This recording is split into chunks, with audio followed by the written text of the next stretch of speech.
दादी पोती का प्रेम दिल छू लेने वाली हिंदी कहानी। मम्मी एक समोसा दादी माँ को भी दे आऊँ। तुझे कितनी बार बोला है कि ये उस बुढ़िया के लिए नहीं बनाए। मैंने चुपचाप खा ले वरना तुझे उस बुढ़िया के साथ कमरे में बंद कर दूंगी। मम्मी का इस तरह गुस्सा देखकर बेचारी रिंकू चुपचाप खाना खाने लगी। इस घर में दादी माँ के अलावा उसका कोई दोस्त नहीं था, इसीलिए वह हमेशा अपनी दादी के साथ खेला करती थी। पापा की इकलौती संतान होने के कारण दादी माँ के अलावा और कोई नहीं था जो उसके साथ खेल सके, पर कविता हमेशा उसे अपनी सास के पास जाने से रोकती थी, क्योंकि उसका मानना था कि वह एक अभागिन है जिसने उसकी पहली संतान बेटे को निगल लिया। अजय अपनी दुकान से जल्दी ही आने वाले थे, क्योंकि आज कविता का जन्मदिन था। इसीलिए कविता ने पहले से ही सब तैयारियां कर रखी थी, बस अजय का इंतजार था। शाम को एक छोटी सी पार्टी रखी थी जिसमें कविता ने अपनी कई सहेलियों को आमंत्रित किया था। कविता खाना खाकर अपनी सास के लिए थोड़ी सी दाल व 2 सूखी रोटी रिंकू के हाथ में भिजवा दी। रिंकू खाना लेकर दादी माँ के कमरे में गई। दादी माँ, मैं आपके लिए खाना लाई हूँ, लो खाओ। आओ मेरी रानी बेटी, मेरी गोद में बैठो। नहीं दादी माँ, मम्मी ने मना किया है कि उस बुढ़िया की गोद में नहीं बैठना। अगर मम्मा ने देख लिया तो मम्मा मुझे खाना नहीं देगी। और पता है कि दादी माँ, आज मम्मा ने समोसे बनाए हैं, पर बेटा तुम मेरे लिए तो समोसे लेकर नहीं आई, और ये रोटी कितनी रूखी हुई खाई नहीं जा रही है। दादी माँ, मम्मी ने मना कर दिया कि समोसा उसकी सहेलियों के लिए है, इसीलिए नहीं दिए। तुमने समोसा खाए क्या? कैसे बने थे? बहुत स्वादिष्ट बने थे दादी माँ।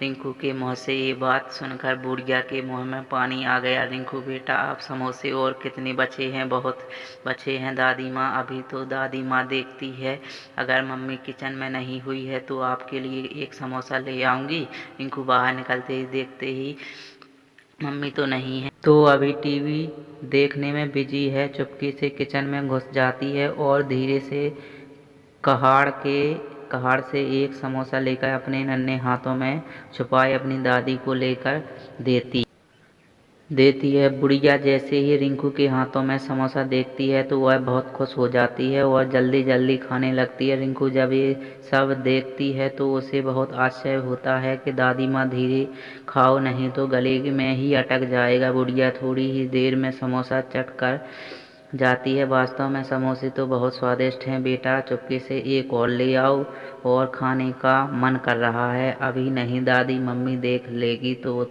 तुम्हें बहुत मारेगी और मुझे भी, जब मैं नहीं जाऊंगी। दादी माँ, उसे पता था कि अगर मम्मी ने देख लिया तो उस दिन की तरह दादी को कई दिनों तक भूखा ही रहना पड़ेगा। बुढ़िया को अब रह रह कर उस समोसे का स्वाद याद आ रहा है। बेचारी अंगुलियां चाटती रह गई। अब मैं जाती हूँ दादी माँ, नहीं तो मम्मा को पता चल जाएगा। अगर रात को समोसे और बचे तो मैं और ले आऊँगी। कविता टीवी देखते हुए खाना खाया। बढ़िया ने, हाँ मम्मी खा लिया है। मम्मा पापा नहीं आए? अभी तक नहीं आए, पर आते ही होंगे। मम्मा, आपने मेरे लिए पापा से क्या मंगवाया? तुम्हारे लिए इस बार एक बड़ी सी गुड़िया मंगवाई है, और दादी माँ के लिए कुछ नहीं। वैसे भी क्या ज़रूरत है उस गुड़िया के लिए इतने पैसे खर्च करने की? वो देखो, तुम्हारे पापा आ गए, पापा आ गए, पापा आ गए। अजय ने रिंकू को गोद में उठाते हुए, पता है हम तुम्हारे लिए क्या लेकर आए हैं गुड़िया? ये देखकर बिल्कुल तुम्हारी जैसी सुंदर व तुम्हारी जितनी बड़ी। लाओ इसमें दादी माँ को दिखा कर आती हूँ। हाँ दादी माँ, ये देखो पापा हमारे लिए लेकर गुड़िया आए हैं। देखो कितनी सुंदर है। हाँ, ये तो वाकई में बहुत सी सुंदर है, बिल्कुल तुम्हारी तरह है। ये लो कविता, तुमने जो मंगवाया था सब देख लो, कहीं कोई सामान छूट तो नहीं गया है। और इसमें 2 घर साड़ी हैं, एक तुम्हारे लिए व एक दादी माँ के लिए। अजय माँ को क्या ज़रूरत है साड़ी की? उनके पास तो पहले से ही बहुत है, इसीलिए फालतू की वस्तुओं में पैसे बर्बाद मत करो। कविता, तुम्हें पता है आज हमारे पास जो कुछ है वह सब माँ का इकट्ठा किया हुआ है, पर हमारे भी एक